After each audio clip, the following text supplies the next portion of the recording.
Hello hi అందరికీ నమస్తే. Welcome back to my channel. Friends, మనము ఈరోజు చూడబోయే దేవాలయం శ్రీ స్వయంభుగా వెలిసిన శ్రీ రంగనాయకి రంగనాథస్వామి దేవాలయము.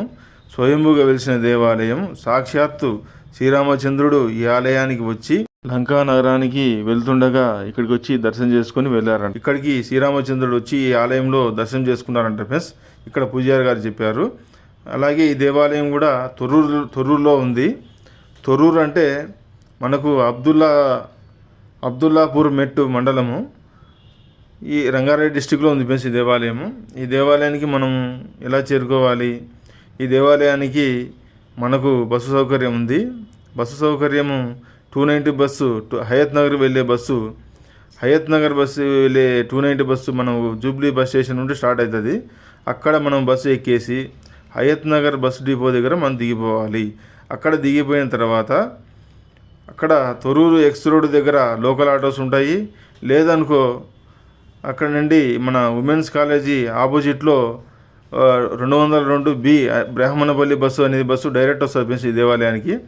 అక్కడ రోడ్డు మీద దిగేసి మనము ఈ ఆలయానికి చేరుకోవచ్చు. అది ఫ్రెండ్స్, ఈ ఆలయం జూబ్లీ బస్ స్టేషన్ నుండి అయితే 32 కిలోమీటర్లు ఉంది. ఉమెన్స్ కాలేజీ కోటి నుండి 24 కిలోమీటర్ల దూరంలో ఉంది ఫ్రెండ్స్ ఈ దేవాలయానికి. అది ఫ్రెండ్స్, ఈ ఆలయానికి మనము ఇక్కడ ఈ ఆలయంలో శ్రీ రంగనాయకి రంగనాథ స్వామి దేవాలయంలో ఇక్కడ ధ్వజస్తంభం ఫ్రెండ్స్, ఇక్కడ స్టార్టింగ్లో ఈ మొత్తం కేవ్స్లో ఉంది ఇది ఆలయం. చూడండి, చాలా బాగుంటుంది. ఈ ఆలయంలో స్వామివారు రంగనాయకి రంగనాథ స్వామి స్వయంభుగా వెలిశారు. ఆ స్వామితో పాటే వైష్ణవ దేవాలయాల్లో కంపల్సరీగా అల్వార్లు ఉంటారు. 12 మంది అల్వార్లు కూడా స్వయంభుగా వెలిచారంట ఫ్రెండ్స్ ఈ ఆలయంలో. ఈ ఆలయంలో ఒక విశిష్టత కూడా ఉంది. అయితే ఈ ఆలయంలో నెక్స్ట్ మంత్లో ఫిబ్రవరి నెలలో అయితే 16వ తేదీన రథసప్తమి రోజున 11 హోమగుండాలతో మహాసుదర్శన యాగం కూడా జరుగుతుందంట ఫ్రెండ్స్ ఈ ఆలయంలో. మా పూజారి గారు చెప్పారు. ఆ రోజు అధిక భక్తులు పాల్గొంటారు. ఆ రోజు మనకి ఏమి లాభం ఏముంది అనేది ఆ రోజు ఉన్న కార్యక్రమాలు. స్వామివారికి కళ్యాణం కూడా జరుగుతుందంట ఫ్రెండ్స్. ఆ రోజు స్వామివారికి కళ్యాణంలో వాడినటువంటి యొక్క కొబ్బరికాయలు వివాహం ఆలస్యమైనటువంటి యొక్క అమ్మాయి కానీ అబ్బాయి కానీ వారికి ఇస్తారంట. అలాగే వివాహమై సంతానం కలగని ఆలస్యమైనటువంటి వారికి కూడా దంపతులు కూడా ఇస్తారంట ఫ్రెండ్స్. దానివల్ల వారికి 6 నెలల్లో వివాహం అవుతుందంట. సంతానము 1 సంవత్సరంలో కాలంలోనే వారికి సంతానం కలుగుతుందంట ఫ్రెండ్స్. అలాగే ఈ దేవాలయంలో కూడా చాలామందికి మంచి జరిగిందంట ఫ్రెండ్స్, ఇక్కడ భక్తులు చెప్తున్నారు. అయితే ఇక్కడ ఇంకొక విశేషం ఏమిటంటే అక్కడ ఒక చింత చెట్టు ఉంది ఫ్రెండ్స్. ఆ చింత చెట్టులో నమ్మల్వార్లు ఇక్కడ తపస్సు చేశారంట ఫ్రెండ్స్ ఈ త్వరలో. అయితే ఈ నమ్మల్ అల్వార్లు తమిళనాడులో వారు పుట్టినప్పుడు వారికి సహజ సిద్ధమైనటువంటి యొక్క కదలికలు లేవంట.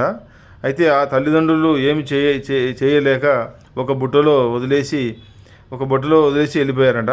ఆ బుట్టలో నుంచి ఆ పిల్లవాడు లేచి ఇక్కడ ఉన్న చింత చెట్టులో తపస్సు చేశారంట ఫ్రెండ్స్. అది ఫ్రెండ్స్, అయితే ఒక తమిళనాడులో ఒక భక్తుడికి ఈ చింత చెట్టు కల్లోకి వచ్చారంట నమ్మల్ వాళ్ళు. అయితే ఇక్కడ ఉన్నాను ఆయన అంటే ఆయన అటు ఇటు ఎతకగా వేరే ఊరు తిరగగా ఇక్కడ ఈ చింత చెట్టులో అల్వార్లు స్వామివారు ఇక్కడ ఉన్నారని ఎట్లా ఈ ఆలయం బయలుపడిందంట ఫ్రెండ్స్. అది ఫ్రెండ్స్ ఈ ఆలయం గురించి. అలాగే ఈ ఆలయం గురించి మనం ఇక్కడ ఉన్న పూజారి గారు కూడా మనకు చెప్పారు. ఆ పూజారి గారు గురించి తెలుసుకుందాము. ఆలోగా ఇక్కడ మొత్తం ఈ సరౌండింగ్ మొత్తం చూడండి ఫ్రెండ్స్.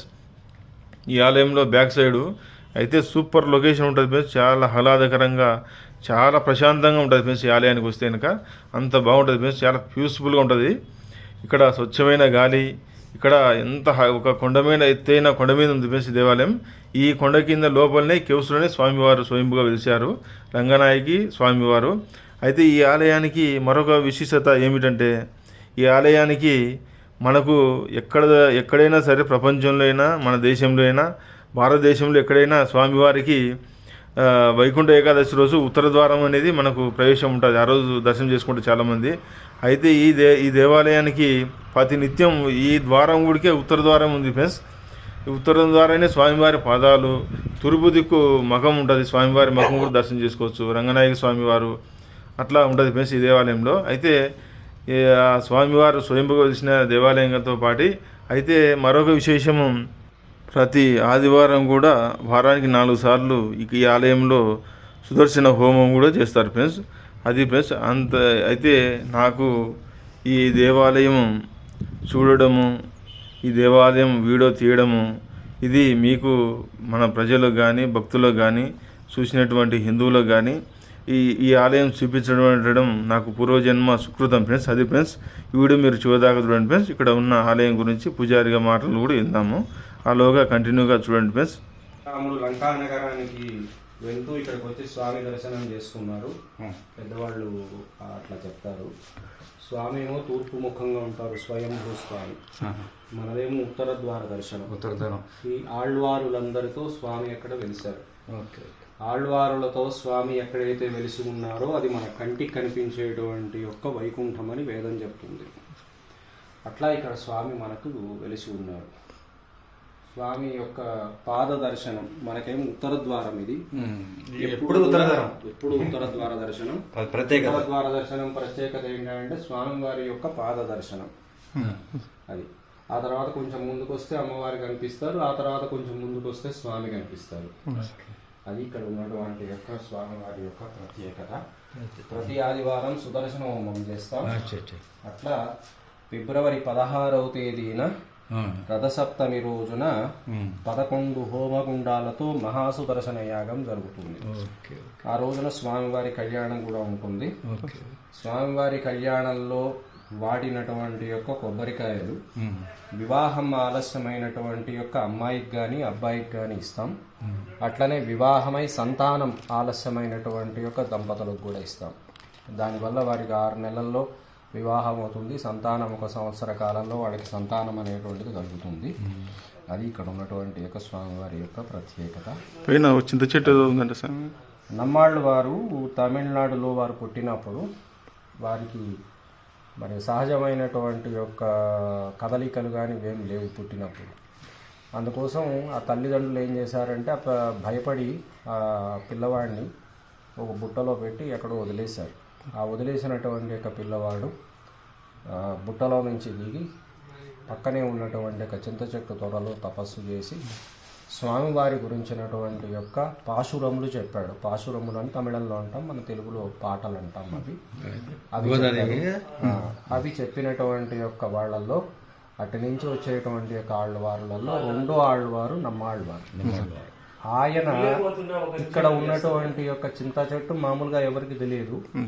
తమిళనాడులో ఉన్నటువంటి ఒక భక్తుడికి నమ్మాళ్వారు కల్లో కనిపించి, నేను పలానా చోట ఉన్నాను, నా పైన చింత చెట్టు ఉంది, రమ్మని చెప్పారంటే ఆయన రాష్ట్రాలన్నీ తిరుగుతూ అక్కడక్కడ వెతుక్కుంటూ వచ్చి ఇక్కడికి వచ్చి ఈ ఆలయం నా కల్లో కనిపించింది, నమ్మాళ్వారు నా కల్లో కనిపించారు, అటువంటి యొక్క చింత చెట్టు ఇక్కడ ఉన్నది, దానికి ఒక గొప్పతనం ఇది అని చెప్పిన తర్వాత ఇక్కడ వాళ్ళకి అర్థమైంది.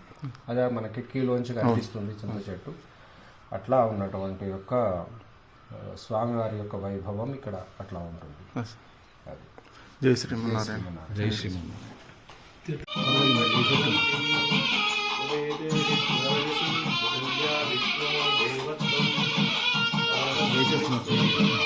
ఒక్క నిమిషం సీన్లో చూపించాను.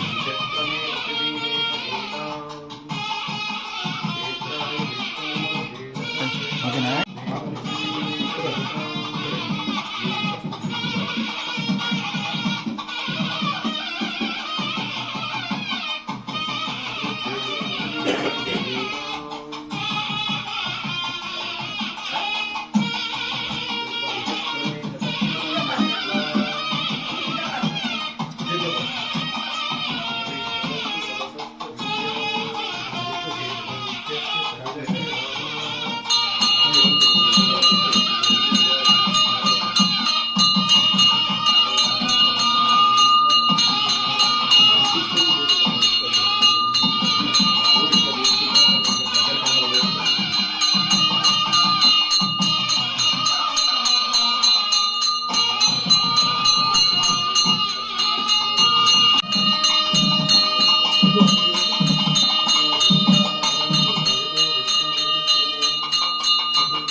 ఏయ్!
ఏయ్!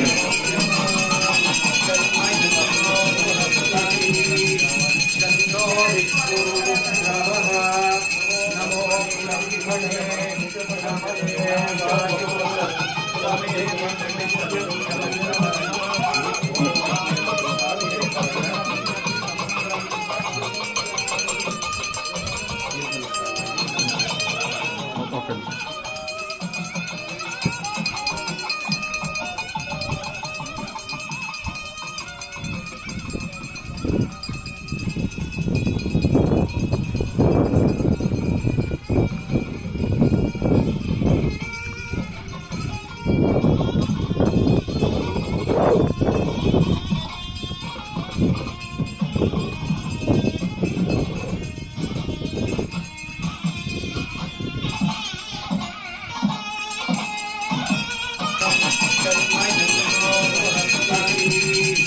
గంధో విష్ణు